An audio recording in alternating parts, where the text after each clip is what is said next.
Christ according to Matthew. Glory to you, Lord Christ. Now when Jesus came to the area of Caesarea Philippi, he asked his disciples, "Who do people say the human one is?"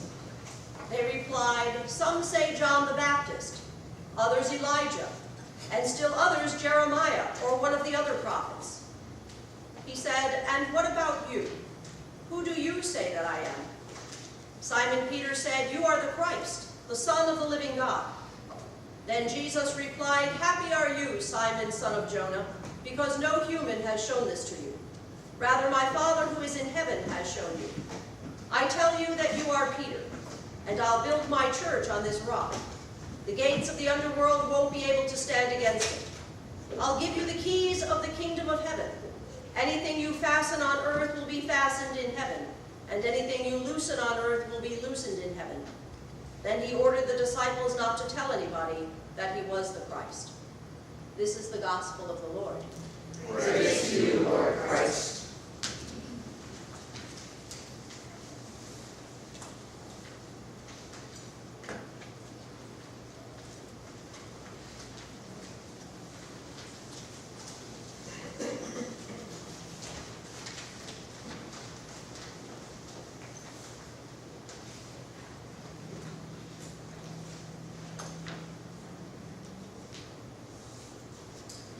May God's word be spoken and God's word be heard.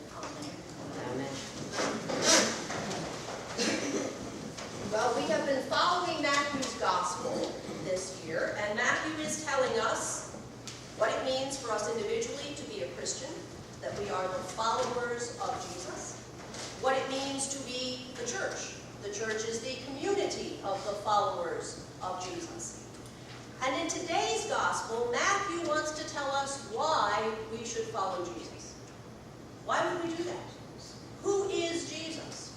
Who is this person that we are committing our lives to following? That the epistle says that we would become priests individually, sacrificing ourselves to God as followers of Jesus.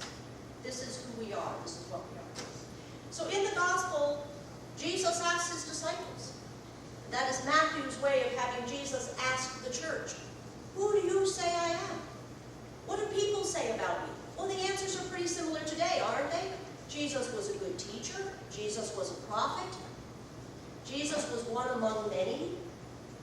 You may choose to follow his teaching, but it's really not a lot different than anyone else's.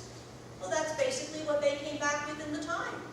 They said to Jesus, people are saying, "Oh, maybe this is Elijah, Jeremiah, one of the other prophets, but he's a good prophet, a good teacher." And Jesus turns to the disciples, as he turns to the church even today, and says, "But who do you say that I am? Who do you say that I am?" And Peter, the first head of the church, the one who in Matthew's gospel represents the embodiment of the church very often, Peter says, "You are the chosen one of God. You are the Christ. You are the Son of God." And Jesus says, "This is the rock that my church is built on." This is that unifying spirit. This is that one truth that holds the church together. We are all the followers of Jesus, but we all follow on our own paths, in our own way, in our own time. But we follow because of this foundational belief that Jesus is the chosen one of God. Jesus is God incarnate, come to reveal God to us.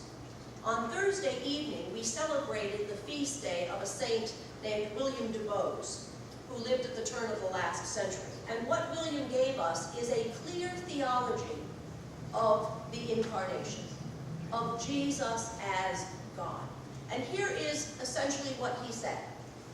If there really is a God, if it's not something we have made up in our mind, then God is beyond our ability to comprehend. Because if we can in our own mind comprehend God and God's fullness, then we made God up. If God is really God, a human brain cannot fathom the fullness of God. So if God is to be known by humans, God must reveal God's self. God must choose to say, "I want to be known." And God is under no obligation to be completely known.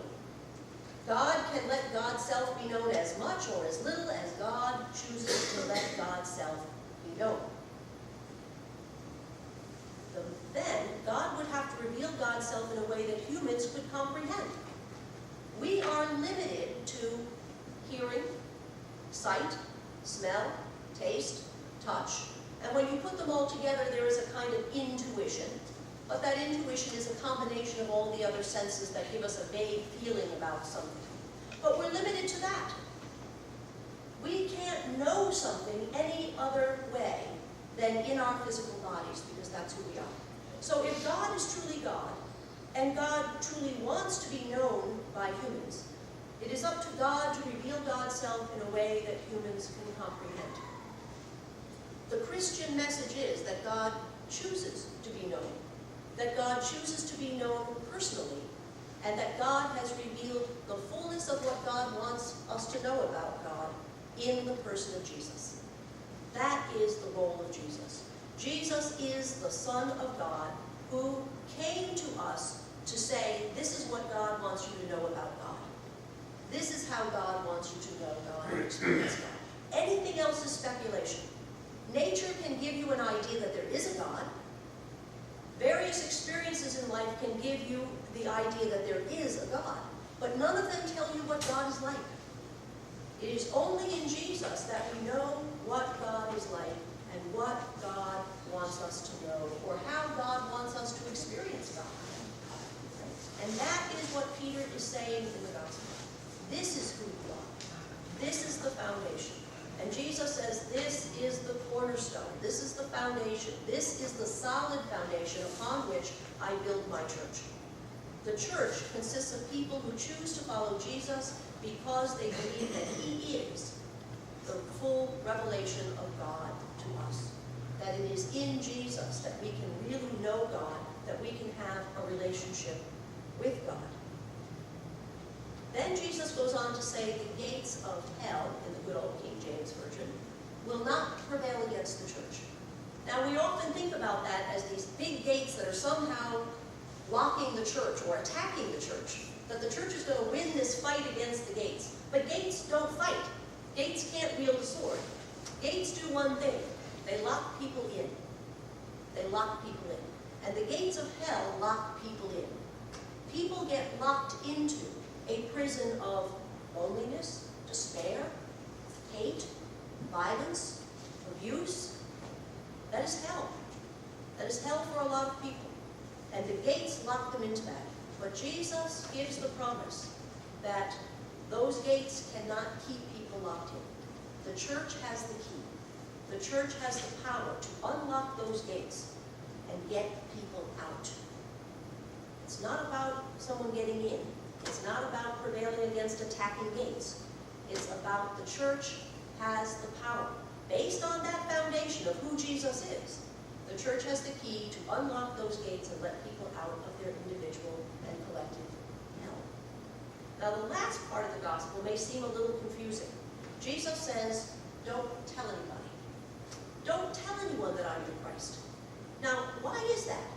Is it that it's not true?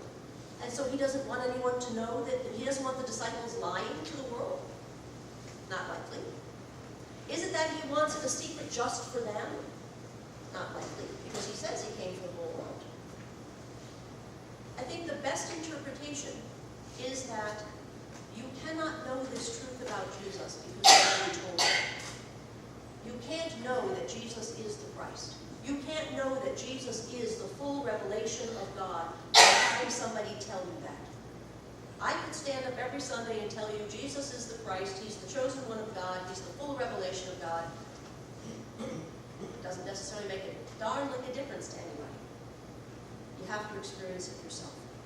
What Jesus said to Peter is, happy are you, Peter, blessed are you, Peter, because you didn't figure this out on your own. God revealed it to you. It is God and God alone who reveals the truth about who Jesus is. It is God and God alone who calls people into his church. It is God and God alone who makes us children of God. And he knows each one of us, and he calls us by name, and he says, you are mine. The good news of today's gospel is we are the church. And the church is the followers of Jesus. And Jesus is indeed the Son of God. And the gates of hell cannot keep people locked up when the church understands that and acts on